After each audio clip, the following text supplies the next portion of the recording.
আজ আমাকে সাইডে এসে কেন চাষের কাজ করতে হলো না, মানে ঘাস পরিষ্কার কেন করতে হলো? তো কথা হচ্ছে সকাল সকাল শুভ সকাল বন্ধুরা, প্রতিদিন মতন আজকে রেডি হয়ে ডিউটি বেরিয়ে গেলাম। আমি নাস্তা করে চলে আসি সাইডে। তো সাইডে আসার পর দেখি আমাদের ফুল টিম কাজে লেগে গেছে। আর এইখানে কাজে লাগার কারণ এই যে মাছ পিসগুলো দেখতে পাচ্ছি, এগুলি ঘাসে পুরোপুরি ভরে যাওয়ার জন্য, তাই আমাদের ঘাস পরিষ্কার করতে হচ্ছে। তো আমিও দেরি না করে আমি আমার কাজে লেগে গেলাম। তো সবাই সবাইকার মতন কাজ করে ফাইনালি পুরোপুরি পরিষ্কার হয়ে যায়। তারপর যার যেটা কাজ সে তার কাজে চলে যায়, আমিও আমার সাইডে চলে আসি।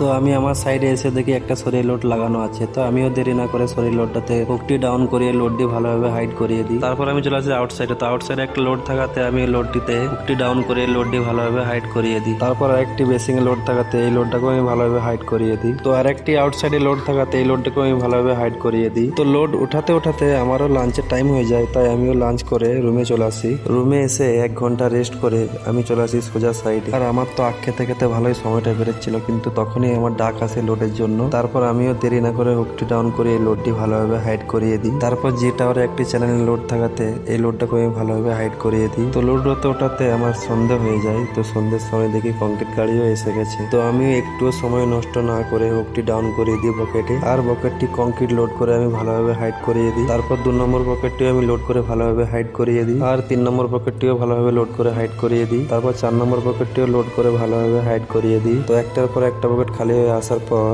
আমিও লোড করে বকেটগুলি হাইড করতে থাকি। তো ফাইনালি গাড়ি খালি হয়ে যায় 1 ঘন্টার পর। তারপর আমিও দেরি না করে বকেট থেকে হুকটি খুলিয়ে ভালোভাবে হাইড করিয়ে দিই। তারপর বকেটটিকে ভালোভাবে ওয়াশ করিয়ে রুমের দিকে যেতে থাকি। তো ভিডিওটি ভালো লাগলে like, comment, share, subscribe, follow করো। Bye by.